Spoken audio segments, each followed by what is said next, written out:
What's going on, everyone? Narukami here, back again with another video. Today I have for you guys part 4 into my Ibuki tutorial series. If you are new to my channel, I have been doing an Ibuki guide these past couple of months.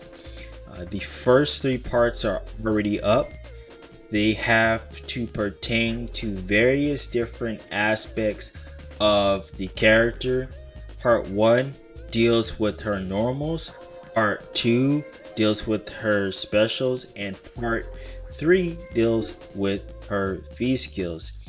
If you haven't already, I encourage you to watch those first before you come to this guide, because you want to have like a complete explanation of this character, especially if you're starting from scratch and you're just picking and choosing which ones you watch in the middle of. I don't think it's going to be helpful for you, so that's why I encourage you to watch them from the very beginning. And I will link part 1, part 2, part 3 in the time card above, and I will also link them in the description so you can go to those parts before you come to this one. So for today's part, we'll be covering Ibuki's V triggers. I'm going to start by saying that this isn't a V trigger guide, and what I mean by that, I mean technically it is a V trigger guide. It's not going to teach you set play. This is only an explanation of her V triggers, so you have a solid foundation and the understanding of how her V triggers work before you get into the set play, because I will be doing a separate set play guide after this, but right now this is just the explanation, so please bear with me on that, and I will be putting that out soon. With that out of the way, let's go ahead and get into this guide. So starting with Ibuki's V trigger 1, it is a 3-bar V trigger, and it is essentially a bomb. Now Ibuki's VT1 has 3 different versions. If you just do neutral V trigger without any direction, the bomb will explode in about 1 second.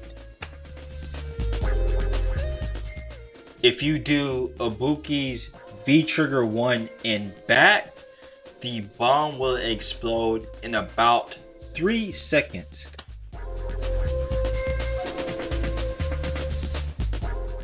If you do forward V trigger, Ibuki's bomb will take 5 seconds to explode, and this is her longest duration.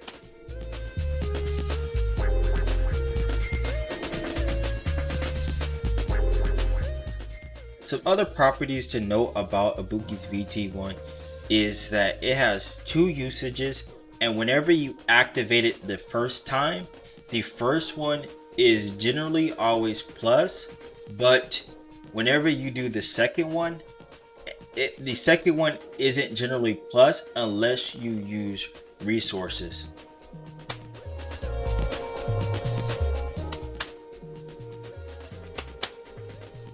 So that pretty much covers the properties of Ibuki's VT1.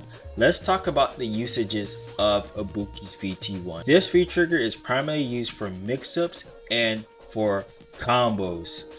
And the damage that you get for this V trigger is more than you would get in her counterpart VT2.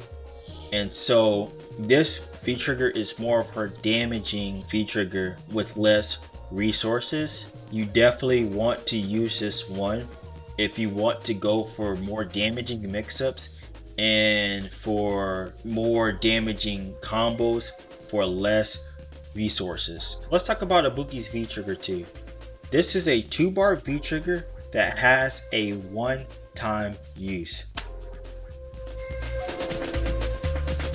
Just like her VT1, this V trigger also has an alternate version that can pretty much be used to snipe jumps. Unlike her VT1, this V trigger is -4 on block whenever she pretty much cancels anything she does. Although it is generally -4 on block whenever she cancels it, it can be made plus when she activates it off of EX Kunai.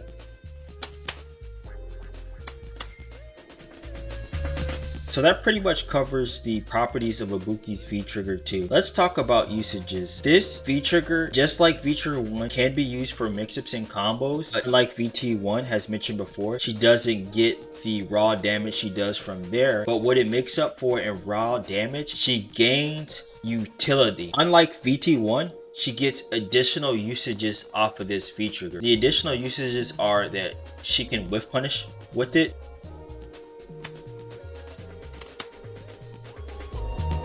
as mentioned before, she can anti-air, and she can use either the back version to anti-air, which is anti-air straight up, or she can use the straight version to anti-air.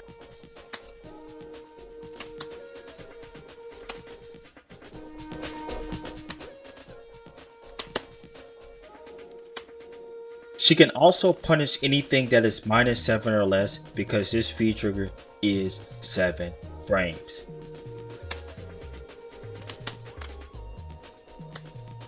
So that pretty much covers the usage of Ibuki's V-Trigger 2. So that pretty much covers both of Ibuki's V-Triggers. You can pick and choose which one that you want to fit towards your Ibuki, but I'm going to tell you straight up, I believe that Ibuki's VT2 is the superior V-Trigger because of pretty much all the usages that I showed you that you can do with it.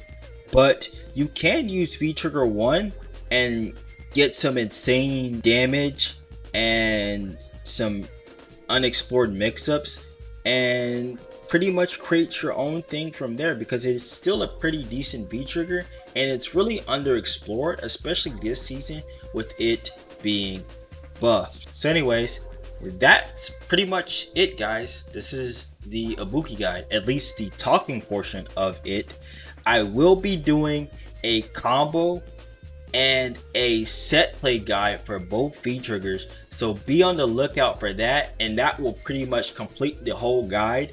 This is just the end of me talking and explaining stuff because I felt like I explained everything to give you a solid basis and understanding of how the character's tools work, so that whenever it does come for the stuff that you need, in addition to the base work, you would have the base foundation first, and then you can springboard off with the combos and the set play. So anyways, guys, that's the video. I encourage you guys, if you haven't already, to subscribe to the channel and also click the notification bell, because you don't want to miss the combos and the V-Trigger set play guide for this character. I don't know when I will be having it out, but I do think they should be out relatively soon, so you will have the complete guide. Anyways, guys, remember the 2 greatest commandments of all: love the Lord God with all your heart and love your neighbor as yourself. Take care, and I will see you guys in another video. Peace.